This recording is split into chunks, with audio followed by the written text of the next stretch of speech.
what you can enjoy in 2025 for the 18th time, the Palmetto Games. The first 2 years of this event, we held the Palmetto Games at Old Starch-Fried Field across the USC campus from Founders Park. Then in the summer of 2010, this event was held at Riley Park in Sumter, all the way up until 2021 due to COVID. And every other year, the Palmetto Games has called Founders Park home until our return right here to Bobby Richardson Field at historic Riley Park in Sumter last year and again this year. We are pleased to put another great product between the lines this weekend for your viewing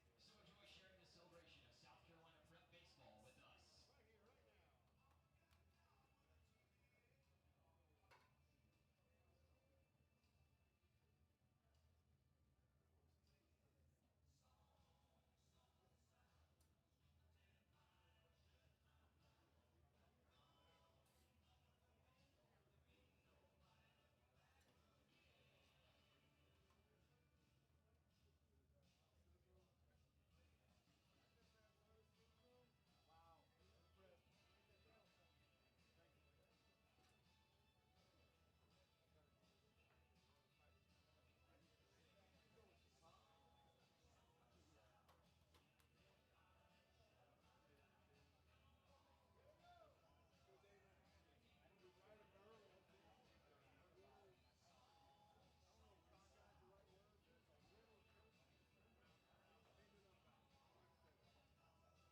baseball with us. The starting pitcher for the Northeast team, the white jerseys, operating as the home team in today's game. Number 34, Will Fulcher, Southside Christian, class of 2026. Behind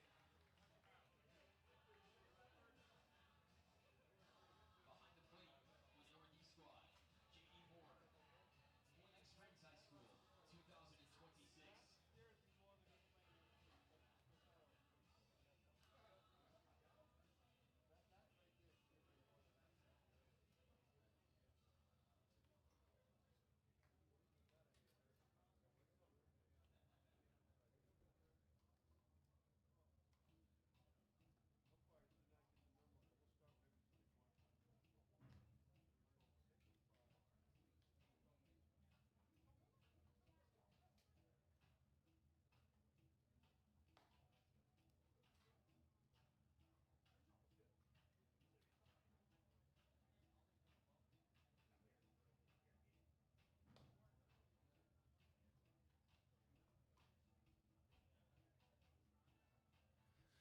All right, and welcome back, everybody, for the last game tonight here at the 18th Annual Palmetto Games here in Sumter, South Carolina, historic Riley Park on Bobby Richardson Field.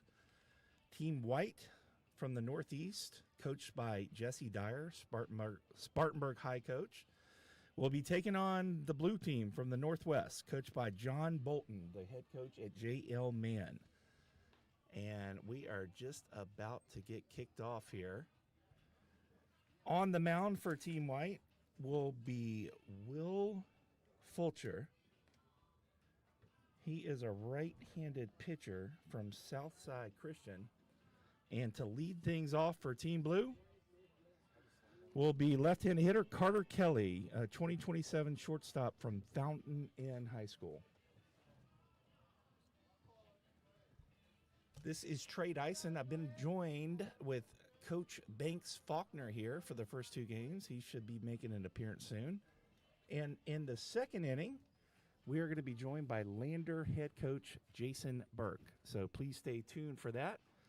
We've had guests so far throughout both of our games. We will continue to bring you those guests, some baseball guys from across the state of South Carolina. Hope you're enjoying the broadcast so far, and we hope you're enjoying the Palmetto Games this year.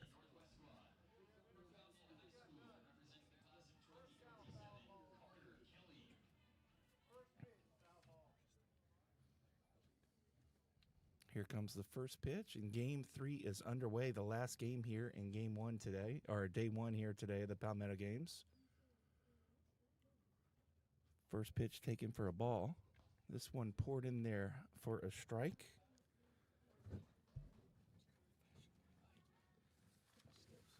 And Banks Faulkner has arrived here. Coach, how are you, sir? I'm great, Coach. How you doing? We are doing good. We are doing good. Carter Kelly finds himself in a 1-2 count.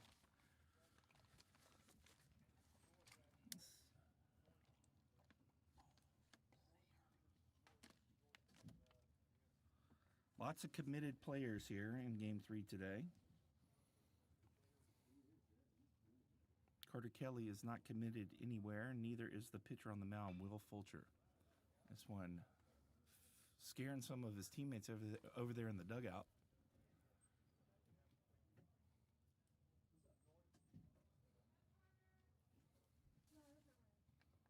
This one down in the dirt. Good stop back there.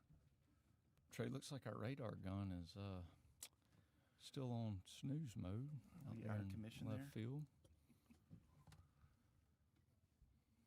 Here comes the 2-2. Breaking ball. Swung through and missed. Will Fulcher off to a good start here with a strikeout.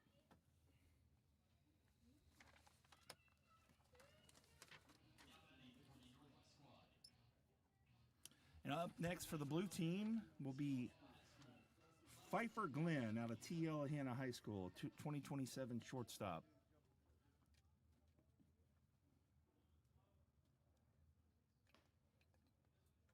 Fulcher, good looking arm. So far, I'd have to say the pitching has probably outmatched the hitting to a certain degree. This one, good strike. And Trey, I think that's baseball. I think until the end of time, it'll be like that. Great pitching's going to always beat hitting. Yeah, but the good news for the hitters in this game is the wind has kind of died down. A little rain came in, and some guys were actually hitting some balls over the fence in batting practice in this group. So hopefully we can get a little bit of offense going here in Game 3 today. Spoken just like a hitter. Yeah, some of these pitchers are just getting too good. Like, that's a 2-1 count right there. That's too good of a pitch right there in a 2-1 count. Good-looking pitch.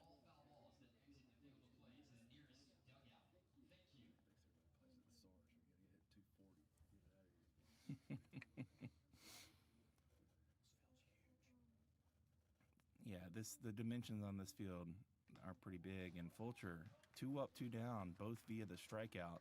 Against two really good hitters. These are two of the top hitters in the 27 class. So good start for righty. And here comes Luke Young from Clinton High School. He's a catcher, 2026.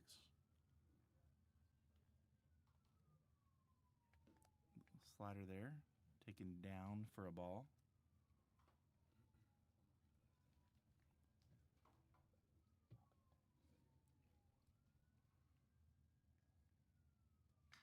Fastball right there to hit. Pops it up the right side, first baseman under it, and just like that, a 1-2-3 inning for Will Fulcher.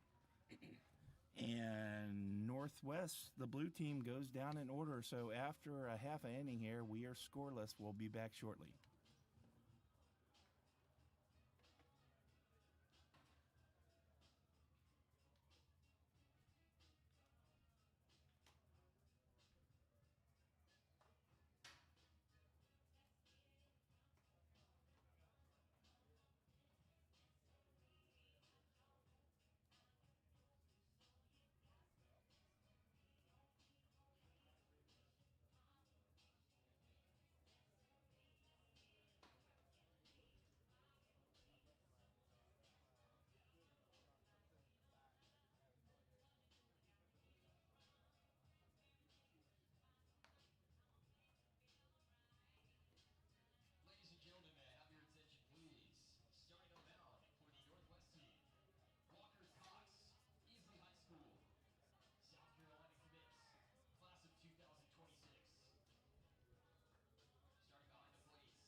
All right, folks, welcome back in. Bottom of the first inning. On the mound for Team Blue, Walker Cox, right-handed pitcher, big right-handed pitcher.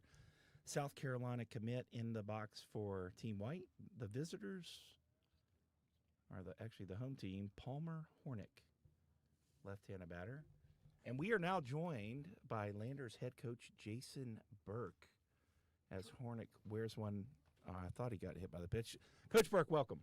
Thank you, Trey. I appreciate it, man. Excited to be up here. Yeah, we're happy to have you. Always a smiling face, a great coach in the coaching world at Lander now. Really having some great seasons up there. How you been doing?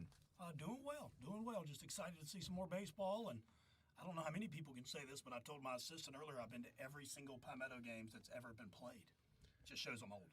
Well, also, you're a hard worker, and you're doing some really good things at Lander. So glad to have you up here in the booth. Walker Cox, 2-1 count here to Hornick. Hornick goes to Dorman and is committed to Virginia Tech. Was watching him earlier, Banks, during the fielding portion of this. Very, very smooth in the field. Yeah, he's a great player. Really advanced hit tool. I'd say Got one that of pitch coming in there to those lefties. They don't like it coming in there so far. Here he's got early a in this lot Palmetto games. of juice, Trey, for a guy that's not overly big. He's got a lot of juice. Good arm too. He's been up to 92 on the mound. Yeah, he was firing it across the infield. Here comes the 3-2. That time he was ready for it and gets the bat to the ball. Some good two-strike hitting, really getting down the line good. So good adjustment right there from Hornick against a good arm to get on base. All right, Coach Burke, tell everyone at home what's been going on at Lander. What have you been up to? I've been recruiting all summer. We lost a lot. We ended up losing about 20 total players this year. We had a lot of seniors, some grad transfers. So, we've been pretty active with the high school kids, the transfer portal, and the junior college kids, trying to make sure we replace that and, can try to stay up there at the top for a league. Yeah, how's that been? I mean, I know the portals, it's a different landscape in college baseball, but to get a college coach's perspective on how you're doing it over there, how you're navigating the waters in this ever-changing landscape. It is definitely a weird and wild time in college baseball with, guys changing schools rapidly. We try to do a good job of keeping our own guys, number one. We try to treat them right while they're here, make sure they have a really good experience. And, we've been pretty lucky to be able to do that, pretty fortunate to be able to do that. And, it was really cool last year to see those guys that did stay 4 and 5 years, get to go to a regional, win the league for a second year. And, this summer navigating it, we're just trying to find the right guys, the guys that fit with what we're trying to do, that are bought into how we're trying to win. And, I tell every recruit that comes on campus, you need to understand the style of play that a place plays, and you need to go somewhere that values that. So, on our side, we're trying to find guys that value that style of play. Well, that style of play has been working for you. Y'all got really hot at the end of last year, or the previous year, as Cox strikes out Bo Lowrance from Christchurch, committed to Virginia. In the meantime, Palmer Hornick also stole second base. We have Cody Branham coming up now from Central High School. He's a catcher. 3 lefties to start things off. Gotta love that. Love it. So are you pleased with your recruiting class coming out for this year? Absolutely. I don't think we'll have quite as much thump as we had last year. I mean, it's hard to replace a Grant Sherritt and a Connor Droz and the other guys that we had in the lineup that had that thump. But I do think we'll do the things that we've done in the last couple of years that have really helped us, which is play really good defense. I think we have a good defensive team again. I think we'll run the bases well. And I think we'll have some velocity on the mound. We try to always have some of that, and we try to develop that really, really well. I think Amore does a good job of that, and Coach Pop, does a really good job with our offense, trying to get them to buy into taking their HBPs, taking their walks, and continually putting guys on the bases. Trey, have you ever asked a coach if he liked his recruiting class? Have they ever said they didn't? Yeah, definitely not. If they do, that's not good. Yeah. Yeah, if they do, that's not good. Coach, how's the team going to be this year? Well, we might struggle a little bit. I mean, a little weak on the mound. Don't have any pop, at the plate, but we're going to try to do the best we can. Remember when Steve Spurrier did that years ago? Yeah. He was like, "Oh, we can't catch a cold." Yeah. He was so refreshing. It's happened. It's not a good sign, but it has happened. So a lot of uncommitted kids here. Yep. You know, a lot of these big D1 schools are certainly using the portal. I know D2 schools are as well, but you can probably more so now than ever get your hands on some of the top level high school players, maybe more so than in years past. Yeah, I think our 2025 class even shows that. I mean, I think we did a really good job, not only in state but out of state, doing that. But we had a ton of kids from in-state coming in the 2025s, and you know, the 2026s, I think a lot of them are waiting to see that D1 landscape and what exactly it looks like before committing to a Division II school. But no, we think the same thing. We think we'll do really well with the 26 class simply because of that too.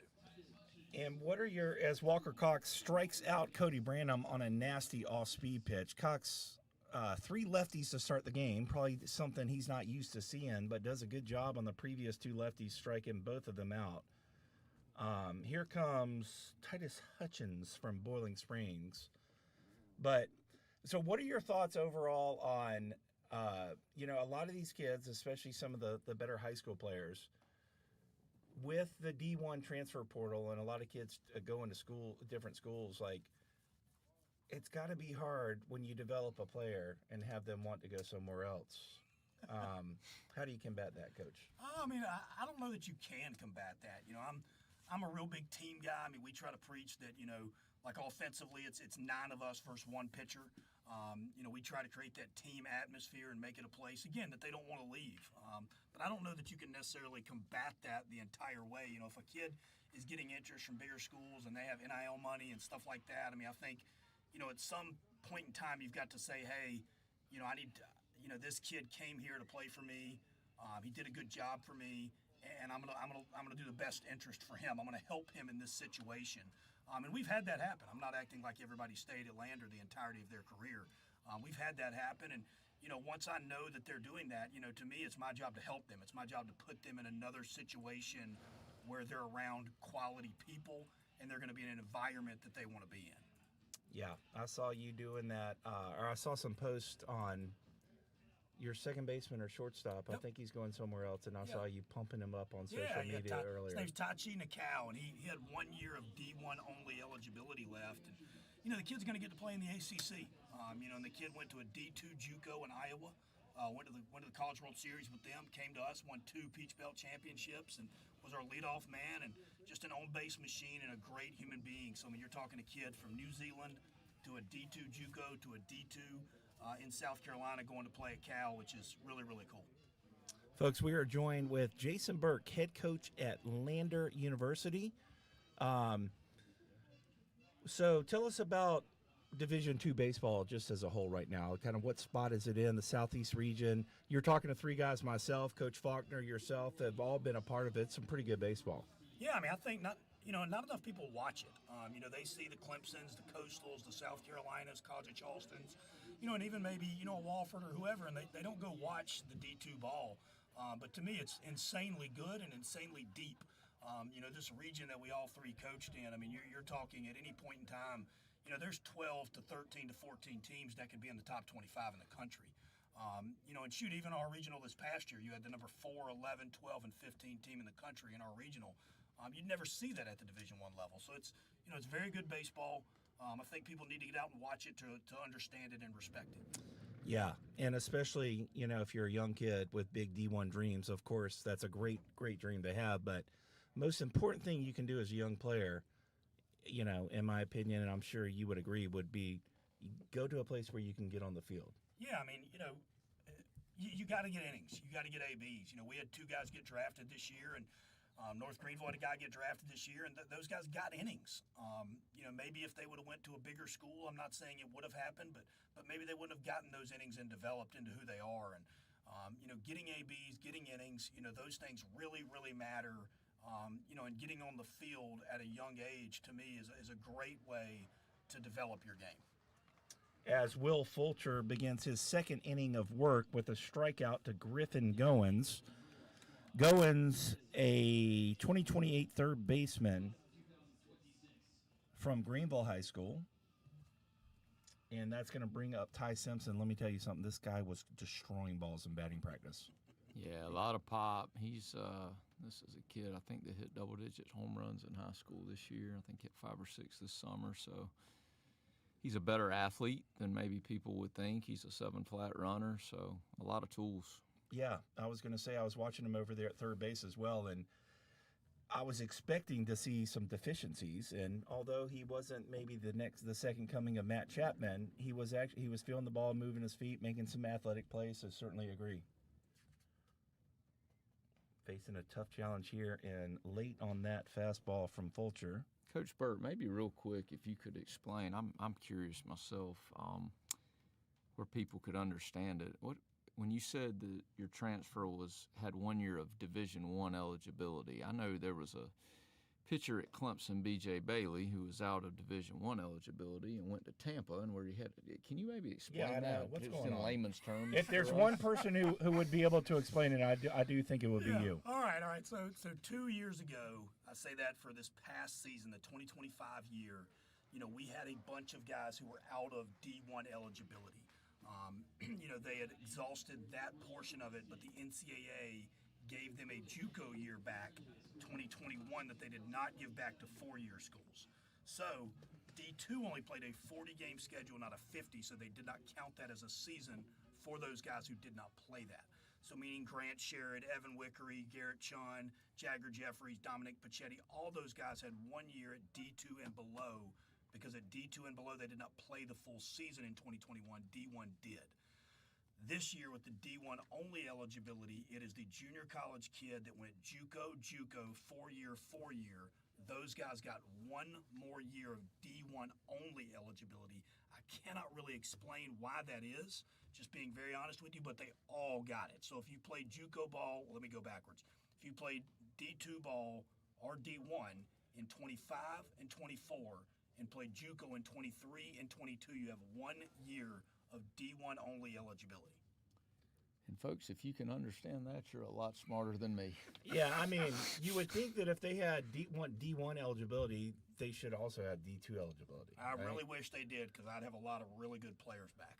Well, in the meantime, Will Fulcher is absolutely dealing here, folks. He struck out the first 2 batters here. He has got 4 of the 5 outs he's recorded so far have been via the strikeout, and he's in a 2-strike count here to Corbin King, and that's another strikeout. Fulcher showing a little bit of emotion there, so great outing by that young man. After 1.5, everything is scoreless here. We were joined here by Jason Burke. We will be right back after a brief moment.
All right, welcome back in, everybody. Trey Dyson alongside Banks Faulkner and head coach of the Lander Bearcats, Jason Burke, up here in the booth. And this is a great matchup right here. Walker Cox, a South Carolina commit, versus one of the youngest players here, Carter Nash.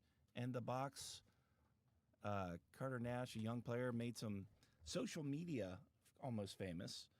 I know my kid follows him on social media for his dominant play at the younger levels, and he's, fighting against a South Carolina kid right here, class of 2029. Yeah, this kid's got a really bright future. One of the top players in the entire country in his age, and he's not missing a tool, so bright future ahead of him. Well, he's got his hands full right now with Walker Cox, but is in a 2-0 count. That ball clips the outside corner, so still a good hitter's count here, 2-1.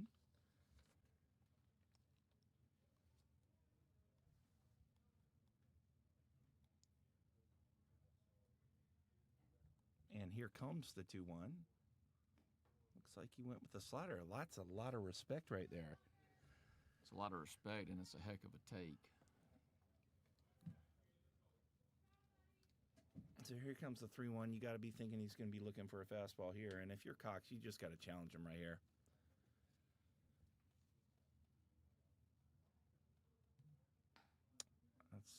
I thought that was, that's strike 2. That's a heck of a strike 2 call right there, wasn't it? A little aggressive. Okay, all right. Yeah. He's got some Jason Burke energy down there. I like it.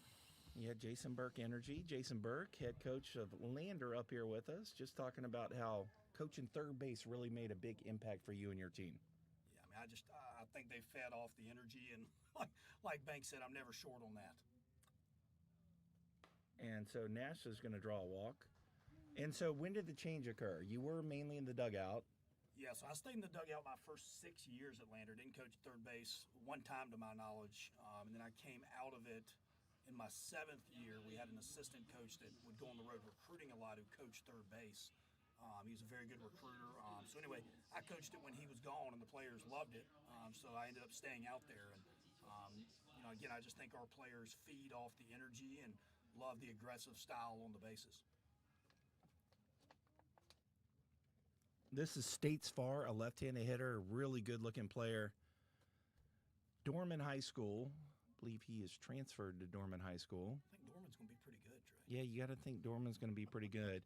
We had North Myrtle Beach head coach, Coach Alderson, up here earlier, and he is loaded with some arms this year. Some really, really good players in that second game. Carter Nash takes his lead off of first, and there he goes. Throw down to second. Love that head first slide into second base. Coach, that's a sign of a good base stealer right there. A good head first slide into second base. I like it. Sort of stole that off the pitcher, Trey. A little slow to the plate. No, that doesn't bother you.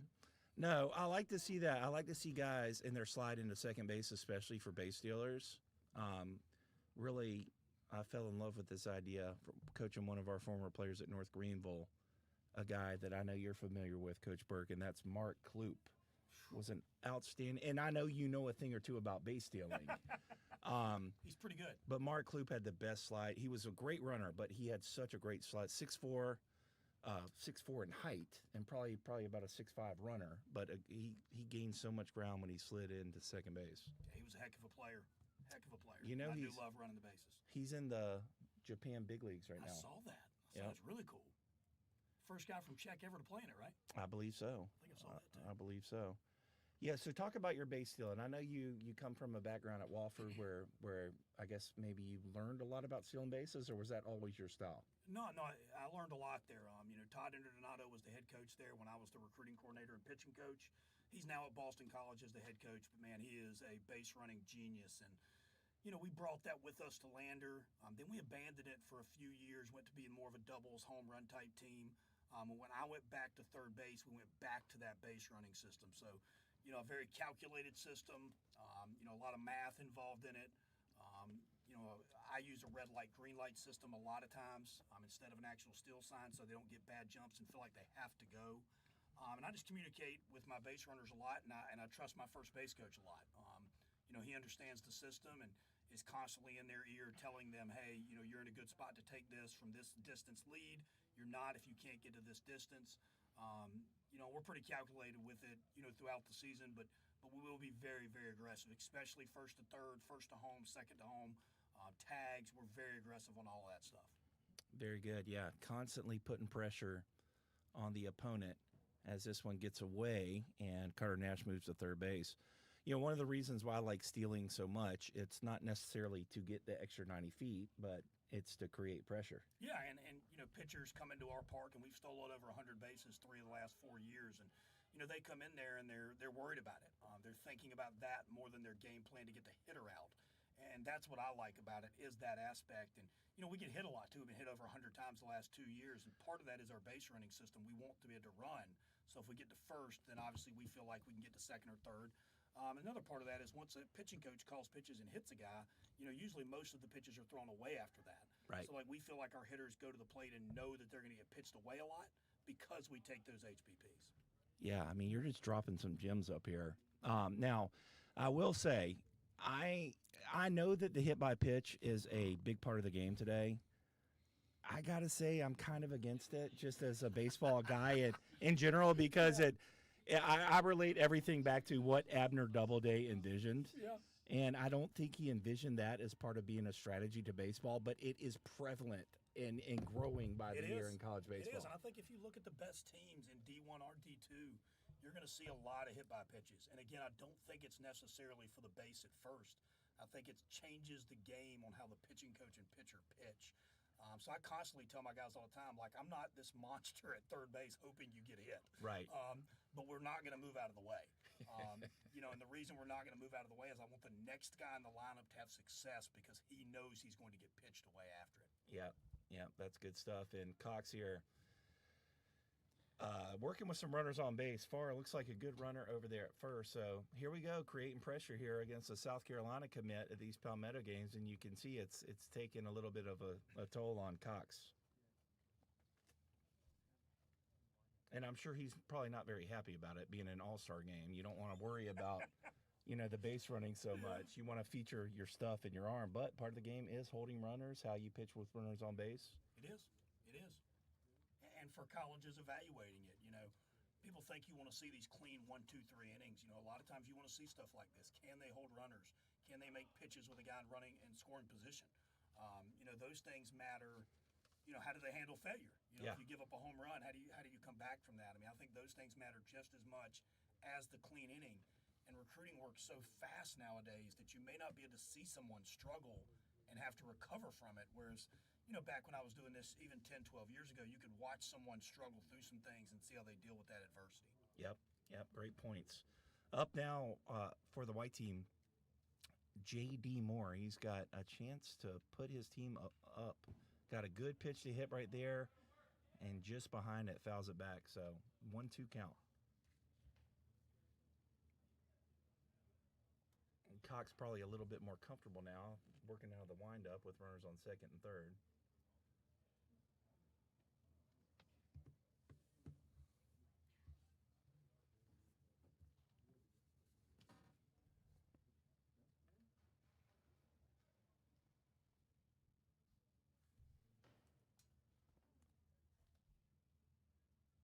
And here comes the 1-2, and that is a strikeout. So good first out there for Cox. And, once again, going back to just baseball talk, I guess runners on base don't matter so much with these pitchers nowadays because I guess they just figure they can strike out the side whenever they want to. Yeah, I mean, plus stuff can get you out of a lot of jams. And I just had a conversation with another college coach sitting out there recruiting. And I was like, man, to me, I want to recruit both. I want to recruit strike throwers that I know can force contact, and I want to recruit guys with high end that maybe walk more guys but strike more out. I think you've got to have both in this game of college baseball because, if you throw the pitch to contact, strike throwing guys versus really good offenses, you're probably going to get hit around a little bit. And I think you got to roll the dice and throw someone that may walk more guys and give up a double or a bomb and you lose, but I think you got a better chance to win with that guy on the mound versus some of these high-powered offenses. Connor Sweat in the box here. Gets a breaking ball from Cox and a swing and a miss here. So second and third. One out, Carter Nash over there at third base, States Far at second, and chance for Team White to do some damage here.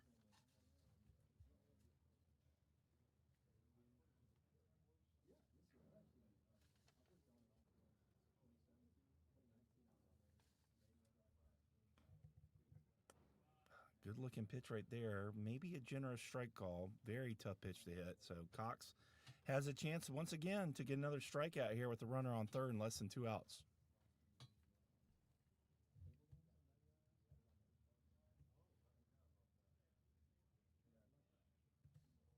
Here comes the 1-2.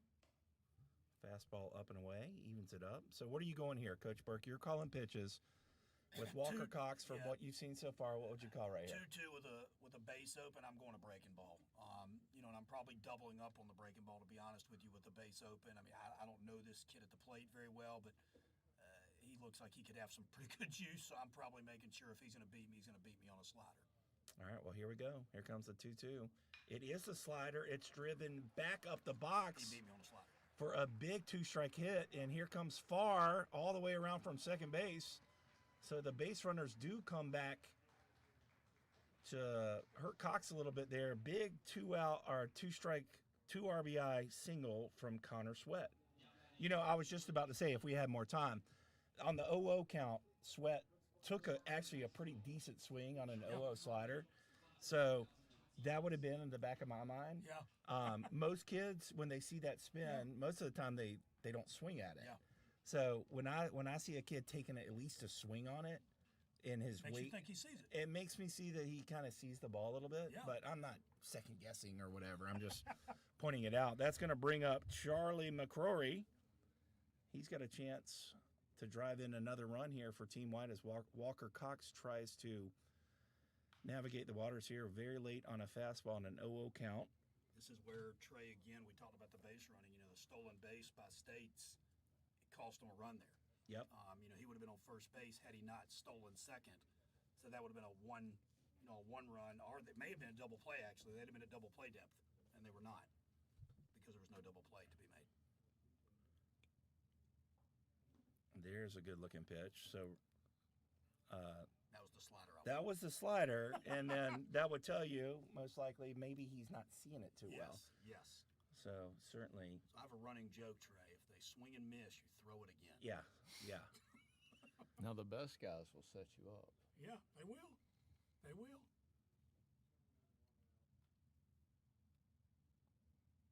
Here comes the 0-2.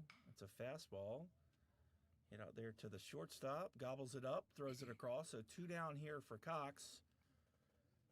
Berkey, the one thing that I will say that I learned my year at Newberry was high school hitters very few can drive the ball with pace to the oppo gap. Now college guys can do it. Yes. So when Trey asked you that question, I'm probably just going to stay hard away. Just throw a fastball away from his high school hitter. Because I think that's his best pitch today. Yeah. And force him to do that. I think he almost sped him up a little bit. He there. may have. May have helped him. Yeah. That's always been sort of my golden rule. It's one of the major differences. I mean, you see a high school kid that can drive the ball to the opposite field. That kid's probably going to a very big school. Yeah. Or he's going to a smaller school and going to be very good. Yeah, that's always been my golden rule in high school ball is we're going to force a guy with runners in scoring position to drive the ball to the opposite field gap because not many can do. They're either going to get a rollover or you can get a lazy fly ball. All right, well, here's Braden Simpson, left-handed batter, and Cox has started him off with 2 breaking pitches here for strikes, a swing and a miss, and a called strike. Here comes the 0-2, and looks like he tried for a fastball down in the zone. So 1-2 count, runner on third. Team White has gotten 2 across this inning. We are joined by Jason Burke, the head coach for Lander.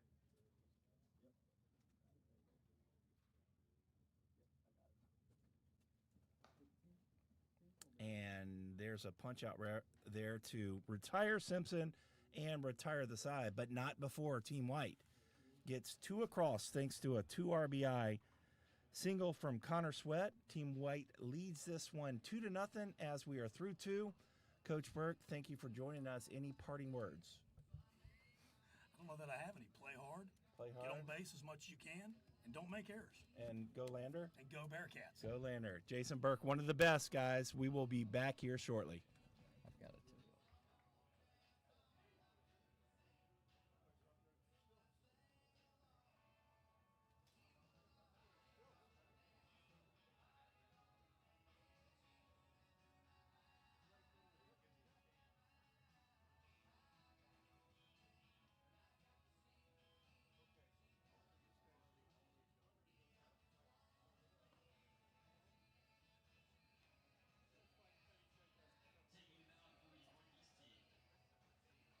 Taking the mound for the Northeast team.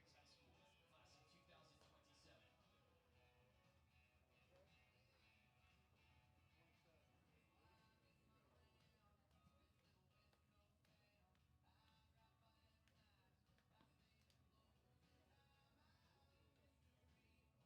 High School, class of 2027. Behind the plate for the Northeast team.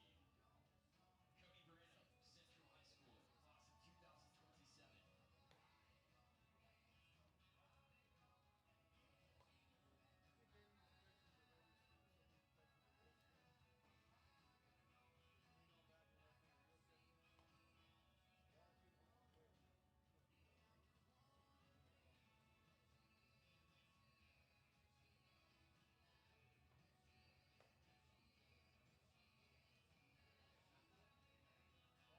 Leading off for the Northwest team. From Landrum High School, Ty Foster, class of 2026.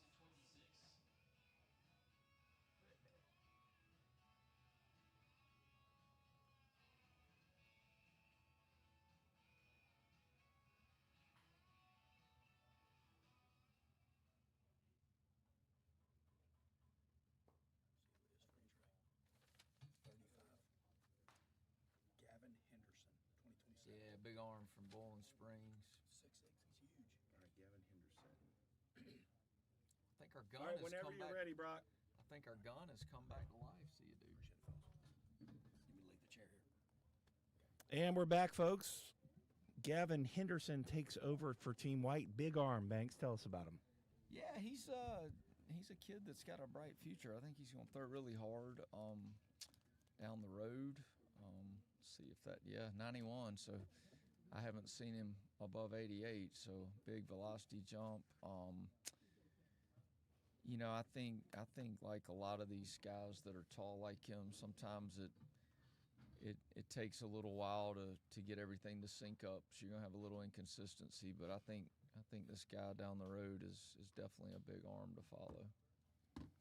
Yeah, he's pumping it in there pretty good. 91, one of the best bolts of the day, and looks kind of hard to hit too, just from the outset. Up for Team Blue is Ty Foster from Landrum High School, 2026 outfielder.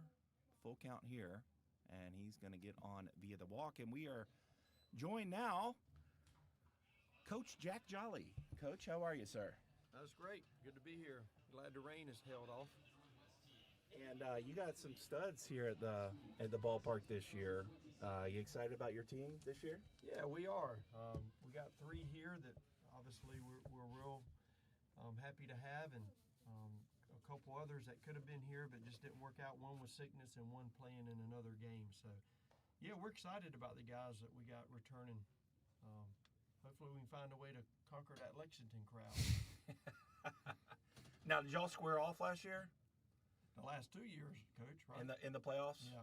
Okay. Yeah, it's been good. They've had good teams, and we've gone down there and tried to overcome that Lexington squad. But they've had good clubs and won a state and played for a state. So Camden Finley in the box now for Team Blue. Coach Faulkner, I know you know about this kid. Yeah, he's as talented a kid as you'll see in this class. Plays the game right, lots of tools, lots of power to the pull side. This one taken up and in as Yeah, this is this is not the guy you want to dig in against because it's fuzzy and it is a little sprayy. But yeah, I don't envy Camden right now.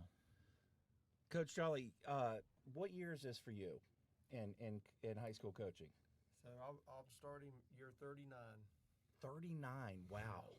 Well, you look great. Well, I appreciate it. I've enjoyed it and looking forward to another year. And what do you think keeps you looking so young?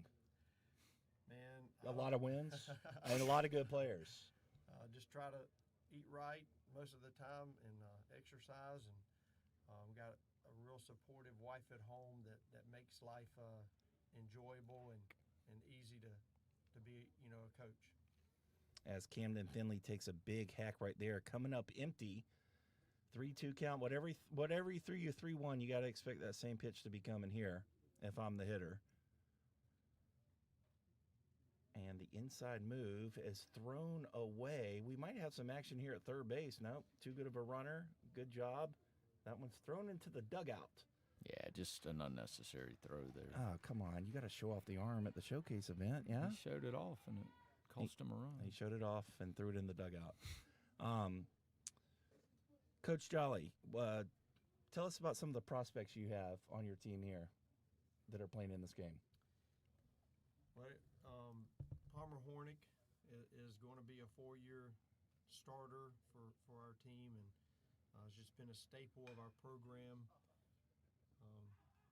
Left-handed hitter, Virginia Tech commit. Great first at bat, too. Yes, yeah. He's just a smart player. Dirtbag, loves the game. Carter Nash is a young pup, but he doesn't look like a young one. I mean, he's built and skill-wise. He's plays the varsity level, and I think just he's only going to get better. And real humble kid, works hard, but has a bright future. And then States Far, is a Cavalier now, and watched him play over the years, and always admired his talent and what he can do, and so we're looking forward to having him part of the family.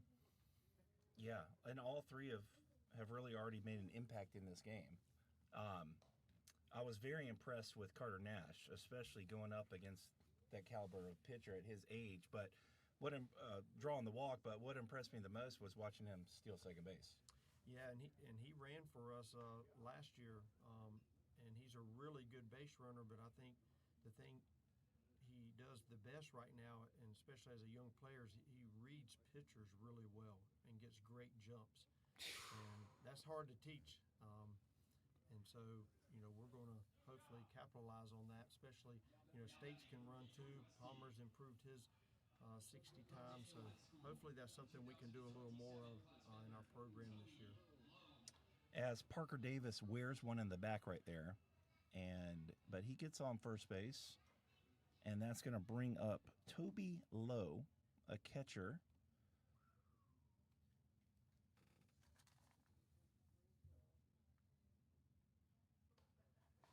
Taken up and in, and yeah, Henderson, big arm, a little bit erratic here, certainly making it uncomfortable for the hitters, to say the least.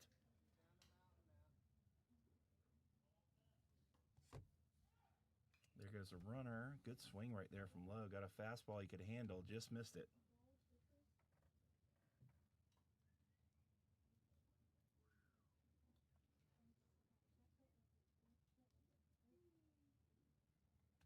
So Henderson looking to try to get out of trouble here. Double play ball would do him wonders right now.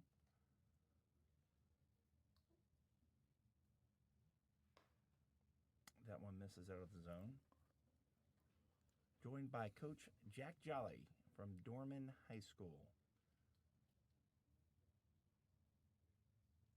Coach Jolly, talk real quick about what's the biggest difference you see in players or maybe the game in general today versus back when you started? Probably first thing that comes to mind is the use of technology at the high school level. I can remember when I first started, maybe it was just a stopwatch. And then some videotape. Wow. Holy smokes. Wow. I think that was ball 4, so they're going to let him say, but he looks safe. That was an unbelievable throw by the catcher. Back there catching is Cody Branham from Central High School, a 2027. That's some impressive throwdown, but runners on first and second now for Liam Purcell. Go ahead, Coach. I've been at Dorman to start my 10th year, and since we've been there, we've added Rapsodo to use for our hitters and pitchers. We now have Huddle that we can film every practice and game if we desire.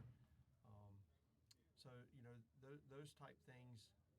You don't want to overload the kids, with technology, but I feel like it's also important to use it to try to gain an advantage and help them, especially the ones going to the next level, because they're going to hear it and see it there for sure. Parker Davis a little aggressive there, trying to steal third on the throwback from the catcher, and good job back there by the catcher of recognizing what he was trying to do and gunning him down at third base. As Coach Jolly was going over the technology, I'm sure y'all are using the same stuff at Lexington Banks. Yeah, we do, and I agree with Coach. I mean, I think it's got a place, but I think you have to be careful as a coach not to overload your guys with, too much information. And I try to teach them, this stuff. I try to teach them 3 or 4 things. Just from a pitching standpoint that I think are most important for them to know. And I try to keep it super simple. I tell them all the time they don't need to know what I know. I just need them to know enough to maybe make a little simple adjustment. And we use it very sparingly during the season unless they're, maybe they're struggling. Maybe a pitch they're throwing is not doing what we want it to do. We might get in there and look at it. But I try to – I think it's a balance. Yes. And I would agree. We'll do a little more with it in the fall just to try to get a baseline and see if we can grow and develop a little bit. But like Banks said, during the season, just as needed. And we're very fortunate to have Bo Gobin with us, who played for Coach Faulkner and then played at Clemson. And I know he relies on Coach a lot and talks with him about things, but just finding that balance, but having someone who understands it and can explain it to the kids is the most important part, I think. Yeah, I would certainly agree, because there's the data and then there's the person interpreting the data. Right, that's right. And you better make sure that you know what you're talking about. Yeah. But so we just try to pick 3 things on the pitching side and 3 things on the hitting side, and help them understand what it is and why we're emphasizing that, and just go from there. I think it can. I think a lot of times it can confirm what your eyes see. Yes. But I think sometimes, I'll talk a little bit about Zach Cowan, who I had at Blythewood, who's at LSU now pitching, and the one thing everybody knows about Zach is that his changeup is such a good pitch, and it's funny, people, I'm sure you get the same thing. They're like, well, did you teach him that changeup? I'm like, I didn't. I said, but what we did in getting Rapsodo is we identified how good it was. Yeah. And so it to me lets you know the strengths of your guy and maybe tailor your pitch calling to help them be successful. But at the end of the day, it's all about like how hitters react. You might have a fastball that's got a super high spin rate, but for whatever reason, the ball up in the zone gets hit. Yeah. So you have to it's a balance. That's right.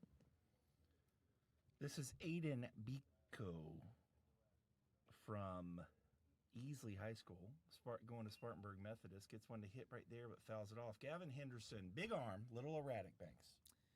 Yeah, but I tell you what, I'd buy stock in him because, like I said, when this kid gets stronger in his core and learns how to get everything synced up, he's just got a lot of moving parts. And we've had guys. I remember Kevin Stillman, who I had at Blythewood, would be a little erratic as a young guy, and once he learned to sync that up, it's pretty electric stuff. So I think this guy's got a really bright future. Yeah, we're not looking forward to facing him in region. next year. I can tell you that. These guys, Trey, to me, I've always told them, I think these guys are going to be better college pitchers than they are high school pitchers. Whereas a smaller guy like a Cowan or even like Coach's guy Hornick, a little more compact frame, a lot less moving parts, a lot easier to repeat, so probably a little bit more consistency, maybe a little bit less ceiling down the road. As Biko flies out to your guy out there, Coach. That was Carter Nash, I believe, and he makes the play and retires the side. So Gavin Henderson, lots of upside for that kid. Did give up a run there, but got out of trouble. We are joined by Coach Jack Jolly from Dorman High School, and we will be right back in just a moment. Look at Finn.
You never get too upset when a guy's trying to be aggressive and make a play. And that's kind of the culture they have at Bowling Springs. I mean, they play hard and they put pressure on you on the bases. And so another guy at Bowling Springs that makes it tough on you when you play him in the region. Well, you can be sure that kid's running That's right. when he gets on base. So a little exciting there as Daniel Ebling rolls one over to the right side. And if he could have just done that one pitch later, or if Kylie could have stayed at third, that's an RBI. But he does get the runner over with 2 outs. That was Reeves Israel who hit the base hit in the 5-6 hole. These helmets are reminiscent of Notre Dame. These are very shiny. Ebling grounds out. That's going to bring up Ethan. No, that's going to bring up Alex Bright. Alex Bright hits one back up the middle. Shortstop's going to have a chance. Bobbles it. Good job getting down the line right there from Bright. Spartanburg High School 2026 outfitter got down the line quickly and gets an RBI for Team White.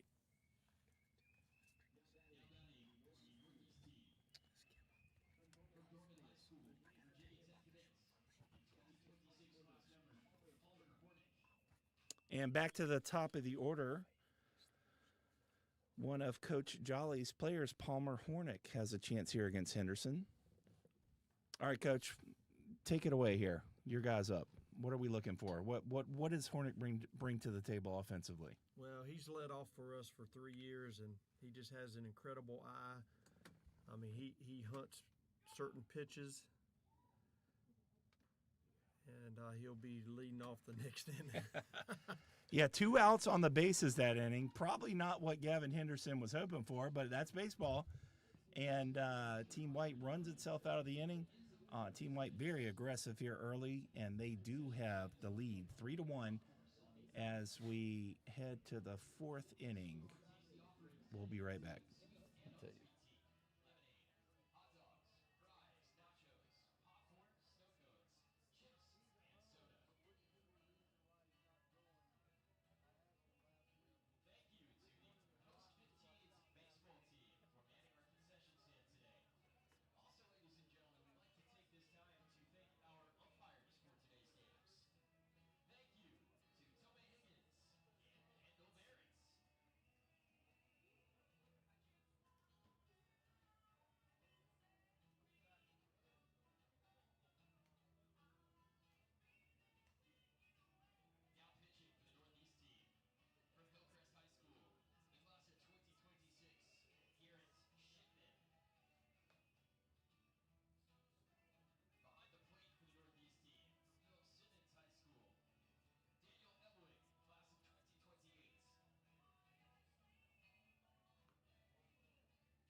All right, whenever you're ready, Brock.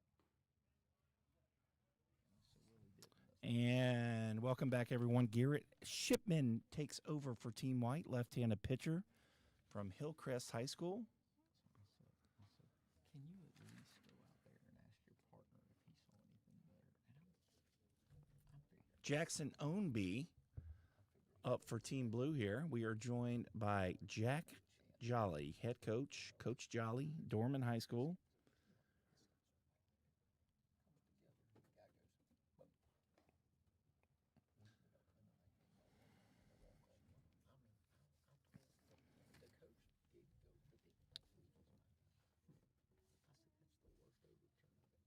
Shipman delivers a off-speed pitch there. Ownby swings through it and fouls it back.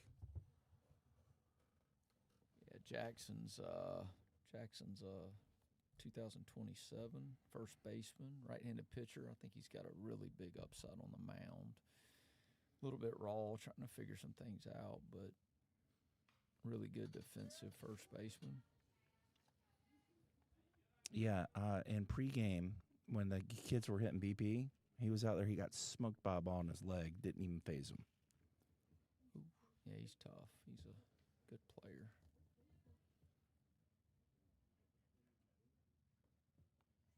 So I tried to get him with a change up there. Yeah, that's one thing he does a good job of. He doesn't chase a lot at the plate.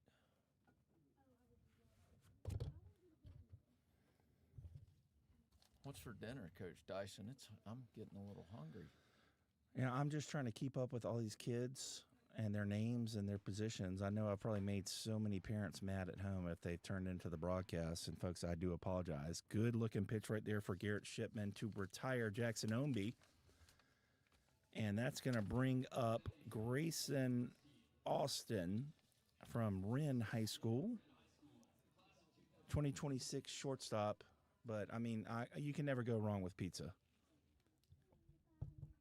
That's kind of what I'm thinking. How about you? Not pizza. Steak, Not potato? pizza. Yeah, I'm more of a steak guy, baked potato, maybe some seafood, something like that. Yeah, we are on game 3 here, and so food is certainly at the top of the mind. We're going to go 3 more games tomorrow. First pitch in game 1 tomorrow set for, I believe, 8 or 8:30 a.m. So we need to follow along at Diamond Prospects on Twitter to keep up with the schedule. We will be live streaming again tomorrow. Coach, we've got a 9 o'clock start tomorrow. Okay, I Quite thought so they early. moved it up a little bit with the weather. Maybe they did. So, but bottom line is check at Diamond Prospects for information on start times. Things have moved along pretty nicely so far today. And this one is skied over there to third base. And that will be put away over there by Bo Lawrence out of Christchurch. So 2 down here for Shipman. And that will bring up Cato Green out of J.L. Mann High School.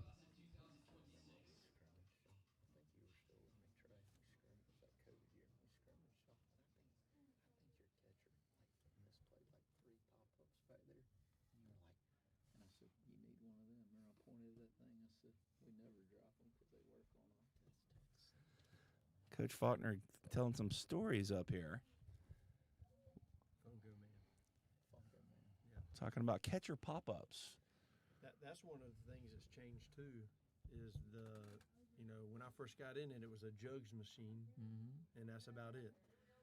Now you got all kinds of, big machines, little machines. And honestly, to me at least, I mean, I remember right when I got into it, they were starting to become more common, but there was still, to me, a little bit of a stigma about hitting off a pitching machine. Oh, yeah. And now it's become all machine-based. That's right. So, Yeah, because these kids are throwing 100 miles an hour. It's really the only way to simulate that type of speed as Green draws a walk I here. will tell you, though, I saw it simulated with an arm years ago. Ashley Burnett, who was the first coach I coached under, he would set the L screen about 30 feet away, and he would throw as hard as he could at those kids.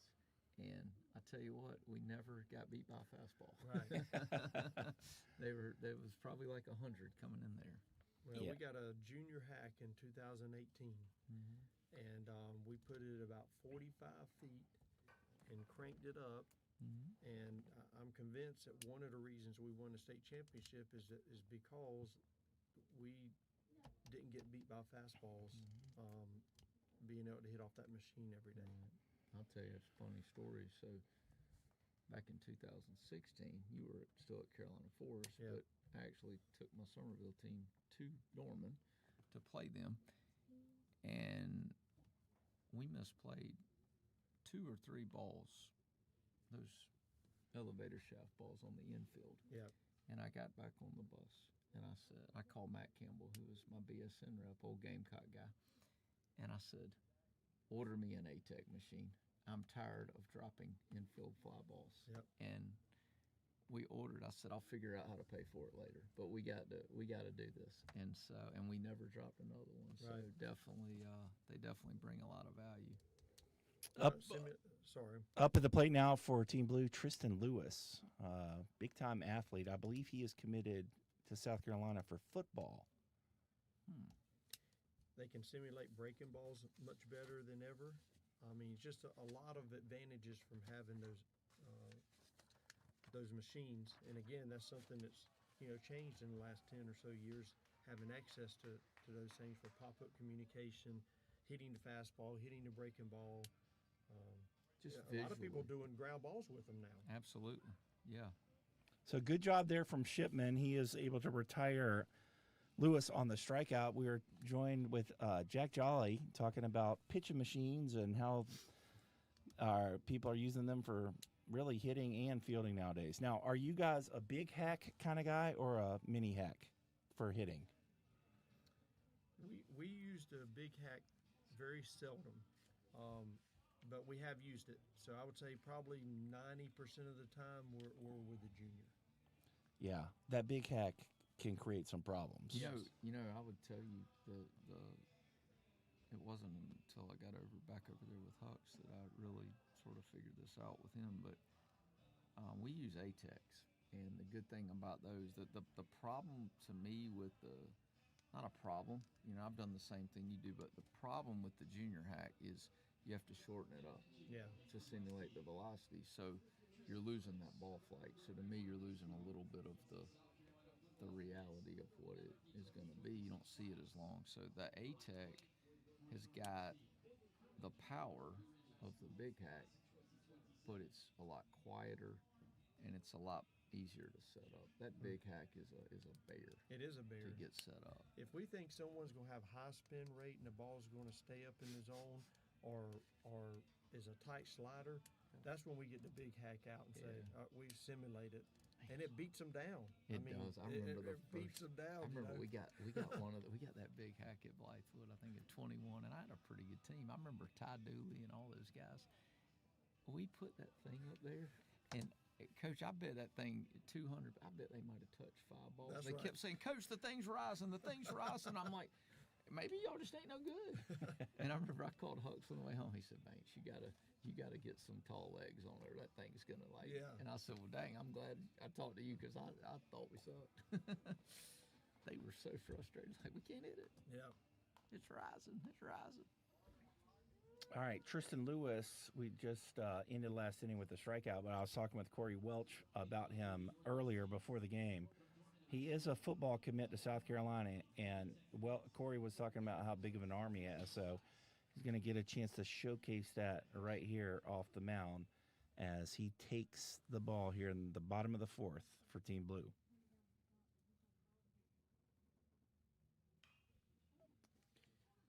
Good fastball there, coming out at 90 miles an hour against Palmer Hornick. Coach, you were talking about Hornick and his approach, one of your guys right here. Yeah, so the thing with Palmer is that he does a lot in the dugout where, of course, this guy's new on the mound, so he's going to have to do it on the fly. But he's just so good at reading pitchers, getting a pattern, being able to take a lot of pitches, being the leadoff guy and so forth, and gives our guys valuable information when he comes back to the dugout. Yeah, I noticed that in the first at bat. Looked like Cox kind of had the upper hand on him with some inside fastballs, and Hornick looked uncomfortable. But at the end of the day, when it came down to it, with 2 strikes, he got an inside fastball, got enough barrel on it to get that base hit to first base. Yeah, and one thing that he did this past year that I thought was really good is he started making some 2-strike adjustments and willing to hit the ball the other way. And so, if you hit the ball to all fields, you're tough to defend, in my opinion. Yeah, this guy, I was talking to Coach Jolly off air, played each other this year in the playoffs, and he hit a ball that is still traveling off of guy Braden Studebaker that'll pitch tomorrow for the Midwest team. Really good player. I think Palmer Hornet's one of the top players in this class.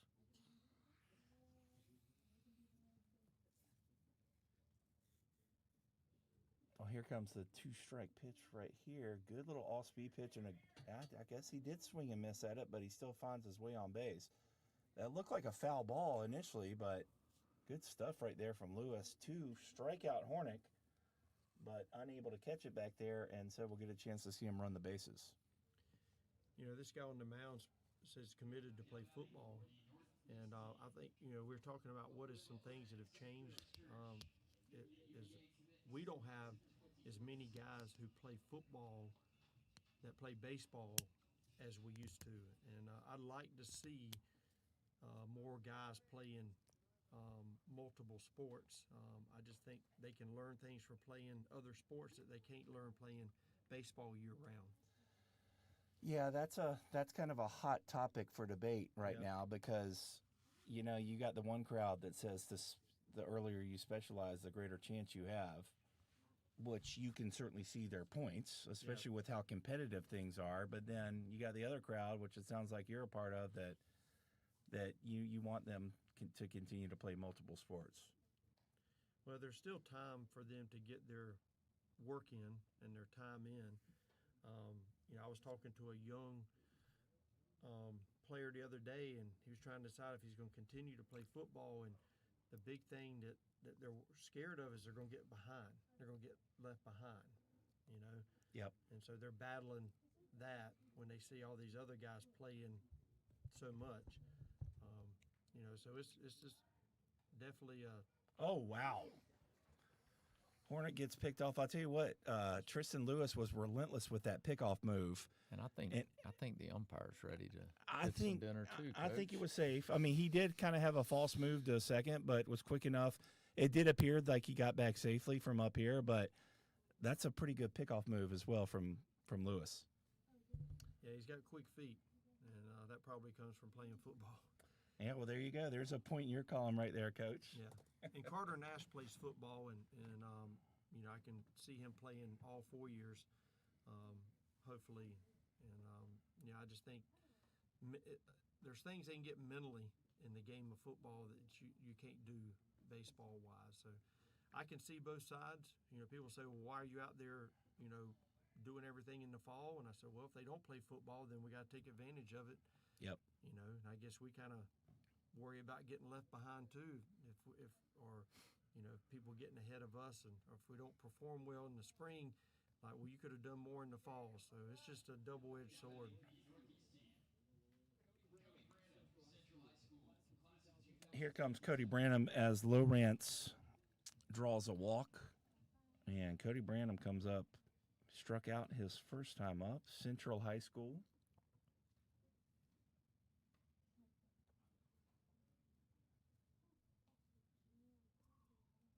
So, Coach, you mentioned a state championship. How many state championships have you won as a head coach?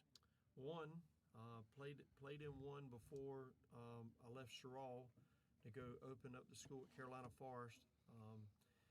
That was one that got away from us. We really were in a good spot, and you know, should have won, but we didn't play the best in that series, so we lost. And 5 times at Carolina Forest, we played in the lower state championship and just couldn't get over the hump to play for another state championship. And then fortunately the second year at Dorman, you know, we played for one and was able to win it. Well, I know that felt great. It's hard to win, you know, in the postseason. There's only one state champion. That's right. Well, I'll be honest with you. I think baseball is the hardest team sport in high school athletics to possibly win a state championship. You have so many variables about matchups and about rainouts and about just so many things I think enter in. Are you hot? Are you you know, playing well at the right time? You know, so many times we didn't make it because our bats went cold. You know, so I just think there's a lot of variables, and it's tough to win a state championship. Would you agree, Coach Faulkner? I totally agree. I've always said it sounds a little bit like you're making it too simple, but I think a lot of it's luck. I really do. Yeah, and you got to have some luck. And I agree with you. I think we didn't have the best team in 2018, but we were playing well at the right time, and we got some luck. You know, I hear what you're saying, but I think you're wrong, and here's why. As someone who lost the state championship in high school, lost a national championship in college at South Carolina, lost the state championship with you, won a national championship at North Greenville as an assistant coach. After those, so that's a lot of chances, right? Yeah. But I cracked the code on how to do it. But I'm not going to give away the info over the air. At Trey Dyson on Twitter is where you can find me. But I swear to you, I think I cracked the code on how to do it. Now, getting there is the hard part. Well, actually, winning it is the hard part. But I got a little secret on how to do it. I think I reversed the curse. I reversed the curse. Lost a one-run game in Game 3 with old Landon Powell up there at North Greenville. As this ball smacked down the line by Titus Hutchins, this is going to be extra bases and is going to bring in a couple runs for Team White as the runner from first comes around to score. So big RBI, 2 RBI double right there from Titus Hutchins for Bowling Springs. Yep, another Bowling Springs kid. Yeah, Bowling Springs, one of the best hitters of all time, John Michael Fail. And he participated in these Palmetto games, played at North Greenville, and as the all-time D2 home run leader, currently in the Reds organization. You remember him? Yeah, very well. My first year, 2017, at Dorman, and we're playing at Bowling Springs, and this kid hits one down the left field line that's barely fair, home run. And then later in the game, he hits one, we're saying, okay, we won't pitch him in anymore. We're going to pitch him away. Then he hits one down the right field line inside the foul pole home run. And I'm like, okay, he comes up again. He's going to first. We're not pitching anymore to him. Yeah, he was a great hitter and still is. All right, Carter Nash, looking really comfortable in the box for a 2029.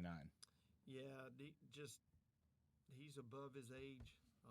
Not only skill-wise, but mentally, has a lot of confidence, but he's a humble kid, and just really enjoy coaching him. And like I said earlier, he's got a bright future. He works hard. He wants to get better every day. But right so far, nothing has overmatched him to a point. Now, where do you see him fitting in the lineup this year? I'm hoping, last year it was bottom of the order. We wanted to try to, hopefully see more fastballs than anything and just let him get his feet wet and get comfortable. But I'm hoping we can move him up, somewhere in the middle of the order this year. He goes down swinging right there. So good comeback from Tristan Lewis from Greenwood High School to retire Carter Nash. That is going to bring up States Far. What you got on him, Coach? Well, he's a tough out. Every time we've played him when he was at Spartanburg, played him at Dorman, he just, was always a tough out. He's got a lot of speed on the bases. If you walk him, it's a double. Going to Coastal Carolina for a reason. He can pick it, he can swing it, and he runs really well. I think he'll fit well into their program. And so you're certainly going to have a lot of offense this year at Dorman. How are we going to be looking on the mound? The mound may be our brightest spot. We got 2 returning starters. Our third is going to Lander. But with us going to a 2-game series in the region rather than 3, that kind of helps us. But Connor Wells, who will be playing in the perfect game All-Star out in San Diego next week, is a junior that's really made a jump this summer that we're excited about. He's really grown and developed and mentally matured, and so he'll probably be our ace. And then we got Logan McGarity, who was going to be here, but unfortunately got mono at the end of the summer and just wasn't able to rebound in time for it. But he's a senior that is probably mid to upper 80s guy with a good breaking ball, and so we're excited about what we have on the mound. And Palmer Hornick can come in and give us some relief and close for us. Well, nice job right there from Lewis to retire two really tough hitters, Nash and States Far. So, Coach Jolly, we appreciate you coming up here and sharing with us. Good luck this year. Hey, I appreciate it. Thank you. I've enjoyed it. We'll be right back.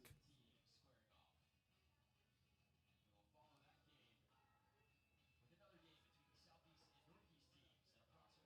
teams at approximately 11:45 a.m. And we will conclude with the Mid-East and Northwest teams competing at approximately 3 p.m. So as of now, we are moving up all start times for tomorrow 30 minutes. And that is subject to change. Please stay tuned to the DiamondProspects.com for any announcements or last-second adjustments. Also, in the case of inclement weather during the events, the DP website will be our way of communicating with you, along with Twitter. Follow our team at Diamond Prospects on Twitter and Instagram.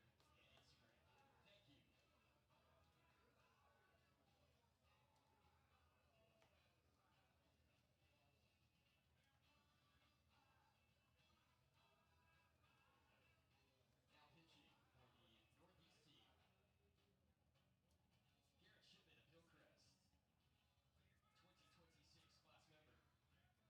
pitching for the Northeast team, Garrett Shipman of Hillcrest, 2026 class member. Still behind the plates, Daniel Ebling, Phillip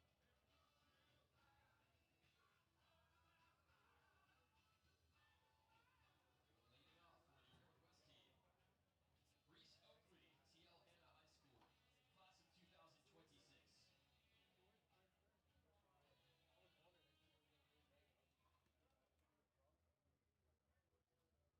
Reese Oakley,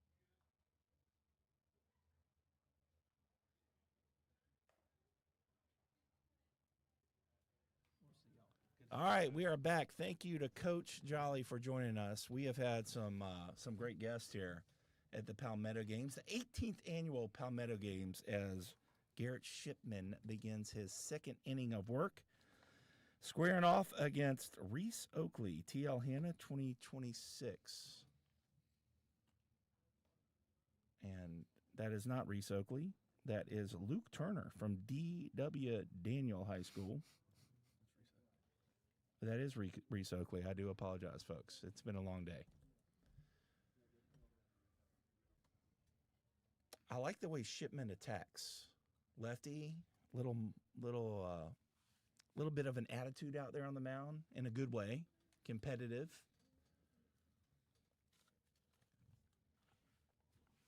Running it up there about 85 miles an hour. But gets it and goes very confident and gets a strikeout there against Reese Oakley. So good start here for Shipman. Look like a what was that? Let's see here. Little change up there? That is fastball. I don't know. Anyways, I like the way the kid pitches. That is going to bring up Easton Thomas from TL Hanna High School, 2026 third baseman. The Northeast team leads this 6-1.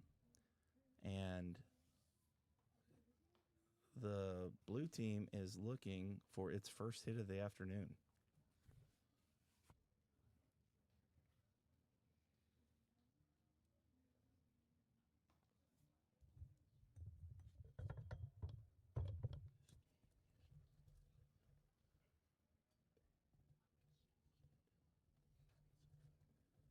One count. Shipman misses this one in the dirt.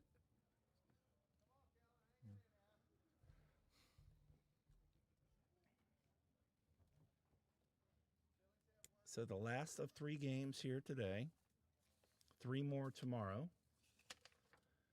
Make sure you guys check out Diamond Prospects on X for all of the info as far as the schedule is concerned.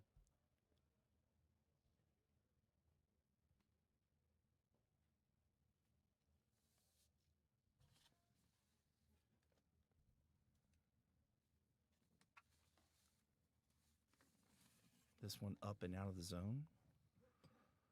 3-1 count here for Easton Thomas. Be a good time to get your first hit of the game here for Team Blue. And he's just really pumping that fastball on their arm side. Got some good late life on it. And these guys are having a hard time hitting it.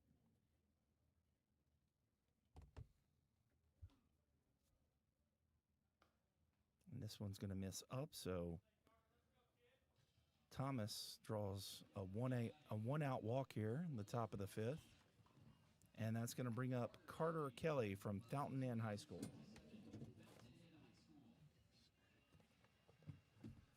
And once again, we are joined by Airport head coach Casey Bradwell. Casey, welcome back in. What's up, Trey? And there's going to be another pickoff. So we're going to have another out on the bases if they can execute this rundown, and they do to perfection. Shipman finishes the rundown and gets the put out there. So 2 down here in the top of the fifth.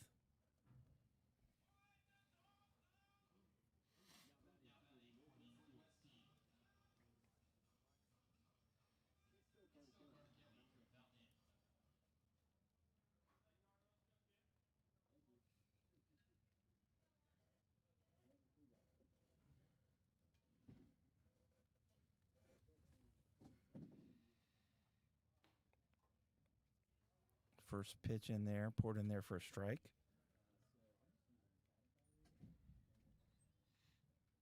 That one looked pretty high, but called a strike. This one, Back to back. This one looked pretty high. You know, I'm a big fan of the high strike, but these first 2 pitches, and that one looked like a breaking ball. I don't know. Didn't look like it caught much at the plate, but overall the umpiring has been very good.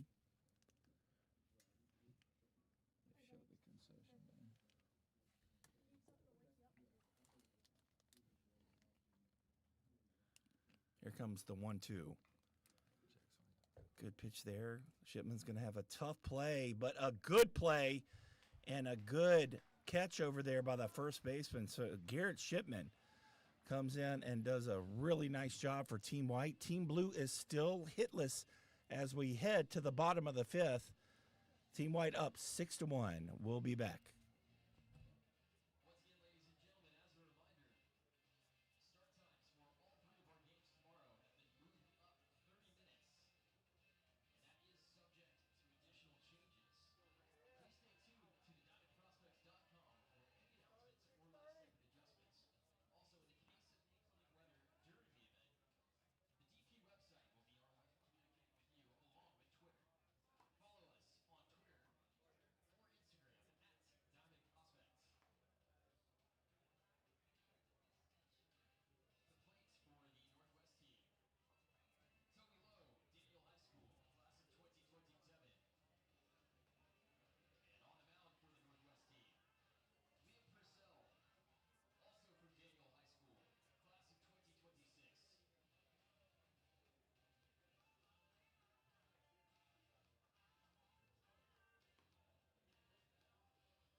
Okay, we're back. This is Banks Faulkner. Trey has stepped out for a second.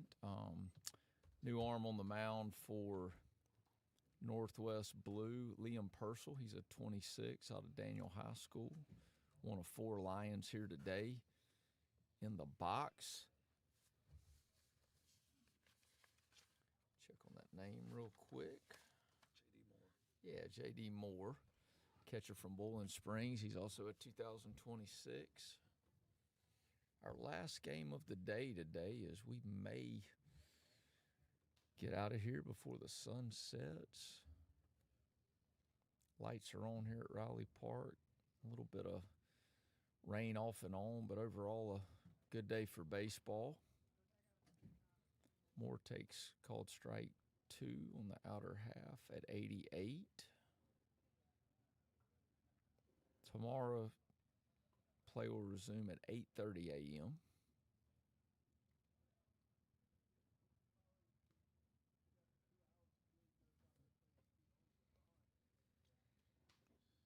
Purcell misses low there. Run the count full. Behind the plate, Toby Lowe. He'll be the battery mate for Purcell at Daniel High School this year. Lowe's a 2027 grad. And Moore takes down for ball 4 to lead off the 5th with a walk.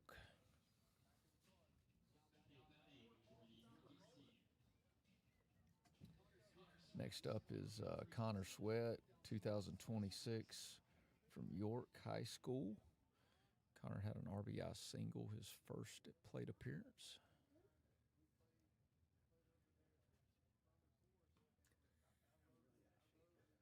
Takes a pitch on the black for a called strike 1.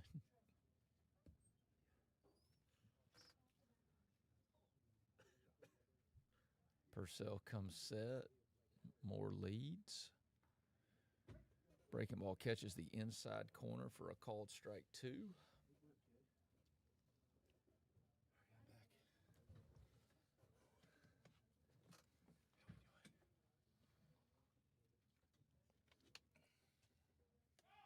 Moore runs, pitches out, and a great throw by Lowe to retire Moore for the first out of the inning.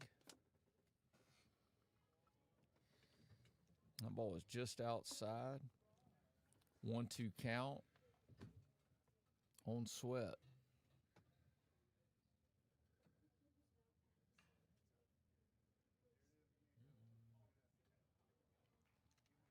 Sweat puts it in play with 2 strikes, legs out, an infield single. All right. What did I Scoreboard miss? gives that an error, Coach. I got to disagree that's with 100% that. a hit. Yeah, that's a bad score. I got to agree there. It's a hit all day. Yeah. Sweat, big 2 RBI single, his first at bat, and gets another 2-strike hit right there. Well, it will be a hit.